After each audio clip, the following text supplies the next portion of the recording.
வாழ்க்கை செலவு நாளுக்கு நாள் உயர்ந்து கொண்டே போகுது. ஆனா சம்பளம் உயர்ந்த பாடில்லை. இதுதான் தொழிலாளர்கள், அதாவது கனடாவில் இருக்கிற தொழிலாளர்களோட புலம்பலா இருக்குது இல்லையா? ஆனா உங்களுக்கு ஒரு மகிழ்ச்சியான செய்தி இருக்குங்க. அது என்னன்னு சொல்லிதான் இந்த வீடியோல பார்க்க போறோம். கிட்டத்தட்ட கனடால 5 மாகாணங்களுக்கு குறைந்தபட்ச சம்பளத்தை உயர்த்துறதுக்கான முக்கியமான ஒரு அறிவிப்பை அறிவிச்சிருக்காங்க. அதன் ஸ்பெஷலா அடுத்த மாதத்தில இருந்து இந்த அறிவிப்பு நடைமுறைக்கு வரப்போகுது. இது சாதாரண அறிவிப்பு மட்டும் இல்லைங்க, பல தொழிலாளர்களுடைய வாழ்வாதாரத்துக்கு ஒரு நம்பிக்கையை கொண்டு வரப்போகுது. ஆனா இந்த உயர்வு போதுமானதா என்ற ஒரு கேள்வி நம்ம எடுத்த எல்லாருக்குமே வரக்கூடிய ஒரு கேள்விதான். லிவிங் வேஜஸ் என்ற உண்மையான வாழ்வாதாரத்துக்கேற்ப சம்பள அளவு இதை ஈடு செய்யுமா? இந்த வீடியோல இந்த சம்பள உயர்வுகளின் விவரங்கள் மட்டுமல்ல, அது நீண்ட கால தாக்கங்கள், மாறிக்கொண்டிருக்கும் பொருளாதார சூழல் மற்றும் வாழ்வாதாரத்துக்கேற்ப வாழ்க்கை சம்பளத்துடன் உள்ள இடைவெளியை பற்றியும் நாம தெளிவாக இந்த வீடியோல பேச போறோம். சோ வீடியோவை நீங்க முழுமையா பார்க்க வேண்டும். அது மட்டும் இல்லாம புதிதா சேனலுக்கு வந்திருந்தீங்கன்னா மறக்காம கீழே இருக்க சப்ஸ்கிரைப் பட்டனை தட்டி விடுங்க. ஏற்கனவே பழைய வியூவர்ஸ் இருந்தா மறக்காம அதுல இருக்க ஹைப் பண்ற புதிய ஒரு பட்டன் ஒன்று இருக்கு, அந்த ஹைப்பையும் கிளிக் பண்ணி விடுங்க. அப்பதான் இன்னொரு 10 பேருக்காவது எக்ஸ்ட்ராவா இந்த வீடியோ காட்டும். அது காட்டுறதால இன்னொரு 10 பேர் இந்த வீடியோ பார்த்து பயன்பெறட்டும். ஓகே, சோ வாங்க வீடியோக்குள்ள போலாம்.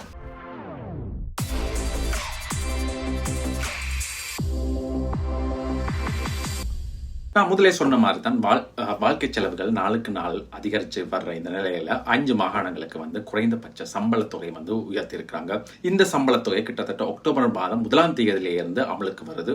அது எந்தெந்த மாகாணங்களுக்குன்னு சொல்லி நாங்க முதல்ல பார்ப்போம். முதலாவது மாகாணமா ஒன்டாரியோ, மணிடோபா, சக்சவேகன், நோவா ஸ்கொட்டியா, அப்புறம் பிரின்ஸ் எவரெஸ்ட் தீவு ஆகிய 5 கனேடிய மாகாணங்களுக்குள்ள தான் இந்த குறைந்தபட்ச சம்பள தொகையை உயர்த்திருக்கிறாங்க. உண்மையாவே இதை கேட்டதும் தொழிலாளர்களுக்கு மகிழ்ச்சியாகத்தான் இருக்கும். இந்த மாற்றங்கள் தொழிலாளர்களின் நிதி நிலைமையை மேம்படுத்துவதோடு பொருளாதார சமநிலையையும் ஏற்படுத்தும் நோக்கத்தையும் கொண்டிருக்கும். தற்போதைய பொருளாதார சவால்கள், பணவீக்கங்கள், காரணிகள், அப்புறம் வசதிக்கேற்ற வாழ்வாதாரம், இதெல்லாம் காரணத்துல கொண்டு சம்பள தொகை உயர்த்தப்பட்டிருக்கிறதா சொல்லப்படுது. இதெல்லாம் தான் இந்த ரீசன்ஸ் ஏன் இந்த சம்பளம் உயர்த்துறதுக்கானது. ஆனா சரி, இப்போ இந்த குறைந்தபட்ச சம்பள உயர்வு பற்றி நம்ம கொஞ்சம் தெளிவாக பார்க்கலாம்.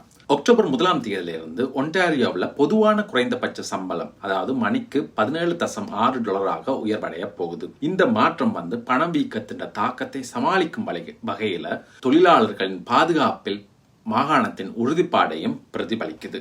தொழிலாளர் குடிவரவு, பயிற்சி மற்றும் திறன் மேம்பாடு அமைச்சர் டேவிட் பிட்சின் என்ன சொல்லியிருக்கிறான்னு சொல்லி பார்த்தோம்னா, தங்கள் அரசாங்கம் ஒன்டாரியோ தொழிலாளர்களை ஆதரவை தொடர்ந்தும் பெறும் அப்படி என்றும், திறன் பயிற்சி அப்புறம் மேம்பாட்டு முதலீடு செய்து வேலை சம்பளம் பெறுவதில் உறுதி செய்ய உதவும் அப்படி என்றும் அவர் சொல்லியிருக்கிறாரு. அடுத்து பாத்தீங்க என்னன்னு சொன்னா, மணிடோபா குறைந்த ஊதியம் $15.80 இருந்து இப்ப $16 உயர்த்தப்பட்டிருக்கு. இது நுகர்வோர் விலை சுட்டன்ல, அதாவது சிபிஐ அடிப்படையாக வருடாந்திர சீராக்குதலின் ஒரு பகுதி என சொல்லப்படுது. சில்லறை விற்பனை, உணவகங்கள் மற்றும் சேவை துறைகள் உள்ள தொழிலாளர்கள் இந்த குறைந்தபட்ச சம்பள உயர்வால் நேரடியாக நன்மை அடைவாங்க என்று சொல்லப்படுது. அடுத்து சஸ்கச்வான், அந்த மாகாணமும் குறைந்த சம்பள தொகை கிட்டத்தட்ட $15 இருந்து $15.35 உயர்ந்திருக்கு. நான் சொல்றது $American, கனடியன் டாலரையும் கன்வெர்ட் பண்ணி சொல்லலாம், பட் $American சொல்றேன். இதுக்குரிய லிங்க் கவர்மெண்ட் வெப்சைட் லிங்க் நான் உங்களுக்கு கிளாரிபிகேஷனுக்கு நான் டிஸ்கிரிப்ஷன்ல கூட கொடுத்திருக்கிறேன். இது சுமாரான உயர்வாக இருந்த போதிலும் பிராந்திய வேலை சந்தையில போட்டித்தன்மையை உறுதிப்படுத்தும் என்றும் எதிர்பார்க்கப்படுது. விவசாயம் அப்புறம் சில்லறை விற்பனை துறைகளில் உள்ள ஆரம்ப நிலை தொழிலாளருக்கு, அதாவது லெவல் என்ட்ரி தொழிலாளர்களுக்கு இது முக்கியமான ஒரு நிதி ஆதரவாக இருக்கும் அப்படி என்றும் சொல்லப்படுது. அடுத்து பாத்தீங்கன்னு சொன்னா, நோவா ஸ்கொட்டியா 2025ஆம் ஆண்டுல இருந்து குறைந்தபட்ச சம்பள தொகையை உயர்ந்தடையுது. அதாவது கடந்த ஏப்ரல் 1ஆம் தேதியில இருந்து குறைந்தபட்ச சம்பள உயர்வாக $15.7 $American இருந்துச்சு. ஆனா அக்டோபர் 1ஆம் தேதியில இருந்து $16.50 $American உயர்வடைஞ்சிருக்கு. இந்த வளர்ச்சி அதிகரித்து வரும் வாழ்க்கை செலவுகளுக்கு எதிரான செயல்முறை அணுகுமுறையை இங்க பிரதிபலிக்குது. பிரின்ஸ் எட்வர்ட் தீவுல கிட்டத்தட்ட குறைந்தபட்ச ஊதியம் $16 இருந்து இப்ப $16.50 அக்டோபர்ல இருந்து உயர்வடையுது. இது மட்டும் இல்லாம அடுத்த வருடம் ஏப்ரல் மாதம் முதல் $17 அதிகரிக்க திட்டமிட்டிருக்கிறதாக தெரிவிக்கப்படுது. இந்த உயர்வுகள் சுற்றுலா மற்றும் விவசாய துறையில இருக்கிற தொழிலாளர்களை பாதுகாப்பதும் அப்புறம் ஊக்குவிப்பதற்கான திட்டத்தின் ஒரு பகுதியாக அமைஞ்சிருக்கு.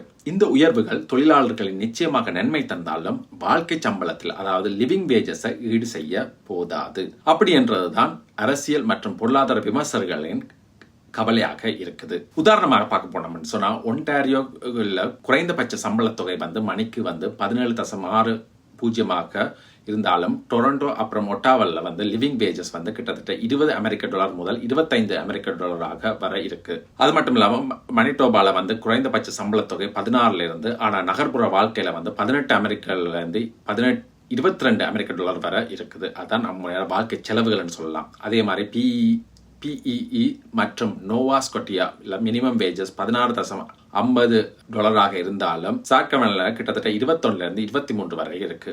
இந்த இடைவெளி வீட்டு வசதி, உணவு மற்றும் மளிகை பொருட்களின் விலை உயர்வுல பொருட்களின் விலை உயர்வு மேலும் பெரிதாகிறதா என்று நிபுணர்கள் சொல்றாங்க. மினிமம் வேஜஸ் சொல்லி பார்த்தோம்னு சொன்னா இது அரசாங்கத்தின் சட்டப்படி நிர்ணயிக்கப்படும் ஒரு குறைந்தபட்ச தொகை என்றே சொல்ல முடியும். அதாவது எந்த ஒரு நிறுவனமும் ஊழியர்களுக்கு இதைவிட குறைவான ஊதியம் கொடுக்கறதுக்கு அனுமதி இல்லை என்றதுதான் இந்த மினிமம் வேஜஸ். ஆனா இது மினிமம் வேஜஸ். அடுத்தது நாங்க பார்க்க போறோம் லிவிங் வேஜஸ் என்னன்னு சொல்லி. லிவிங் வேஜஸ் இது ஒரு தனிநபர் அல்லது குடும்பம் நன்மை மிக்க வாழ்க்கை நடத்த வசதியாக சம்பாதிக்க வேண்டிய ஒரு உண்மையான மணி நேர ஊதியம் தான் இந்த லிவிங் வேஜஸ் சொல்லுவாங்க. அதாவது ஒருத்தர் வாழ்றதுக்கு தேவையான ஒரு வேஜஸ் என்றே சொல்லப்படும். இதில் அடிப்படை செலவுகள் மட்டும் இல்லாம வீட்டு வசதி, உணவு, போக்குவரத்து, குழந்தை பராமரிப்பு, சிறிதளவு சேமிப்பு, அவசர செலவுகள் இது எல்லாமே சேர்க்கப்பட்டிருக்கும். இப்ப இதெல்லாம் சேர்த்துதான் இந்த கால்குலேஷனை கொண்டு வருவாங்க. இந்த குறைந்தபட்ச சம்பள உயர்வு நல்லதா இல்லாட்டி போதுமானதா என்றதை என்னுடைய பார்வையில நான் எப்படி பார்க்கறேன்னு சொல்லி பார்த்தோம்னா சில நல்ல விஷயங்களும் இருக்கு. நீண்ட நாளாக கேட்டப்பட்ட சம்பள உயர்வு, தொழிலாளர்களின் நிதி சுமை அதிகமாகி வரும் காலத்துல even a small rise is a better than none என்றே நான் சொல்ல வேண்டும். சட்டப்படி கொடுக்க வேண்டியது மட்டுமே நிறுவனங்கள் தரலாம். பல நிறுவனங்கள் சட்டத்தின் படி இருந்த போதும் அப்படின்னு நினைச்சு லிவிங் வேஜஸ் பின்பற்ற மறுக்கலாம். இதனாலதான் குடும்பங்கள்ல உண்மையான நிதி நெருக்கடி வந்து நீடிக்கும். வீட்டு வாடகை, உணவு, மளிகை மற்றும் போக்குவரத்து விலை சம்பள உயர்வை விட வேகமாக உயர்ந்து வர்றது இல்லையா? இது ஒரு எக்கனாமிக் ட்ரெட்மில் எஃபெக்ட் என்று சொல்லலாம். அதாவது சம்பளங்கள் கூடினாலும் வாழ்க்கை முன்னேறாத நிலைதான் இந்த நிலை. அதனால குறைந்தபட்ச உயர்வு ஒரு முதல் படிதான். ஆனால் சிறந்த வாழ்க்கை தரம் அடைய என்ன வேணும்னு சொல்லி பார்த்தோம்னா அது லிவிங் வேஜஸ் அடைவது வர செல்லணும். அரசுகள் சம்பள தொகையை வாழ்க்கை செலவுகளுடன் நேரடியாக இணைக்க முறைமை தேவை. தனியார் நிறுவனங்களும் சமூக பொறுப்புடன் லிவிங் வேஜஸ் கொடுப்பதை ஊக்குவிக்க வேண்டும். இந்த சம்பள உயர்வு ஒரு நேர்மையான முயற்சி தான், ஆனால் முழுமையான தீர்வு அல்ல. இதுதான் என்னுடைய கருத்து. தொழிலாளர்களின் உண்மையான நிதி பாதுகாப்பும் வசதியும் வாழ்க்கை தர லிவிங் வேஜஸை நோக்கி அரசு மற்றும் தொழிலாளர்கள், நிறுவனங்கள் மூன்றும் சேர்ந்து நகரணும். இந்த சம்பள உயர்வு ஒரு பக்கம் பாராட்டப்பட வேண்டிய ஒரு நேர்மையான முயற்சி தான். அவை தொழிலாளர்களுக்கு ஒரு நிம்மதியை அளிக்கும். ஆனால் உண்மையான நிதி பாதுகாப்பு என்பது லிவிங் வேஜஸ் அளவுக்கு சம்பாதிக்கும் போதுதான் அது சாத்தியமாகும். நீங்க என்ன நினைக்கிறீங்க என்றதை நீங்க கமெண்ட் செக்ஷன்ல மறக்காம சொல்லுங்க. அது மட்டும் இல்லாம இந்த வீடியோக்கு ஒரு லைக் பண்ணி விடுங்க. நான் முதலே சொன்ன மாதிரி மறக்காம அந்த ஹைப் பட்டனை தட்டி விடுங்க. சப்ஸ்கிரைப் பண்ணாதவங்க மறக்காம சப்ஸ்கிரைப் பண்ணி விடுங்க. மீண்டும் இதே மாதிரி ஒரு நல்ல ஒரு வீடியோவில் சந்திப்போம். அது வரைக்கும் விடைபெறுவது உங்கள் அன்பினான see you another video. Cheers மக்களே.